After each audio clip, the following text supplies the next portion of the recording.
విజయవాడ పరిసర ప్రాంతాల్లో బుడమేరు అయితే ఈ ప్రాంతం మీకు కనిపిస్తుంది. వెనకాల విజువల్స్లో కనిపిస్తున్నాయి. బుడమేరు గతంలో సెప్టెంబరు ప్రాంతంలో బుడమేరు సింగనగర్ ప్రాంతాన్ని మొత్తం ముంచివేసిన సందర్భం అయితే మళ్ళీ గుర్తు చేస్తున్న పరిస్థితి అయితే కనబడుతుంది.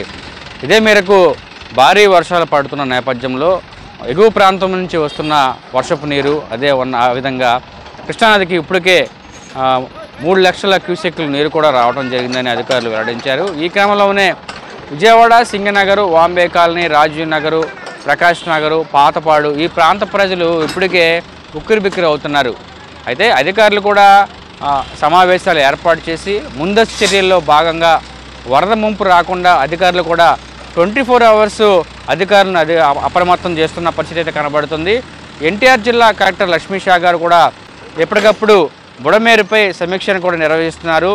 అదేవిధంగా విజయవాడ ప్రకాశం బ్యారేజ్కి కూడా 3 లక్షల క్యూసెక్కుల వరద నీరు కూడా వచ్చింది. ఇప్పుడు కూడా కొన్ని గేట్లు ఎత్తిన సందర్భాలు అయితే కనబడుతుంది. అయితే ప్రజల్లో అయితే ఒక ఆందోళన అనేది ఏర్పడింది. గతంలో కూడా ఆగస్టు 31వ తేదీన ఉదయం విజయవాడ ప్రాంతం, సింగనగర్ ప్రాంతం అంతా ముంపుకు గురైంది. అది మరొక ముందే మళ్ళీ ఆ ఘటన జరిగిద్దంటూ ప్రజల్లో కూడా ఒక బాధాకరమైన విషయం కూడా నెలకొంటుంది. ప్రజలు కూడా ఆందోళన చెందుతున్నారు. అయితే అధికారులు ఇప్పటికే కొన్ని అధికారాలు జారీ కూడా చేశారు. ఎవరు ఇబ్బంది పడదు, బుడమేరు అయితే వచ్చే పరిస్థితి లేదని అధికారులు కూడా సమావేశం ఏర్పాటు చేసి కొన్ని కేంద్రాలు కూడా ఏర్పాటు చేశారు. నగర ప్రధాన కూడల్లో కూడా మున్సిపల్ సిబ్బంది కొన్ని టెంట్లు వేసుకొని అప్రమత్తం చేస్తున్నారు. ఈ క్రమంలో ప్రజలు ఎవరు భయపడద్దు, ఆందోళన చెందవలసిన అవసరం లేదు. బుడమేరు సింగనగర్ ప్రాంతం వైపు రాదని కూడా అధికారులు తెలియజేస్తున్నారు.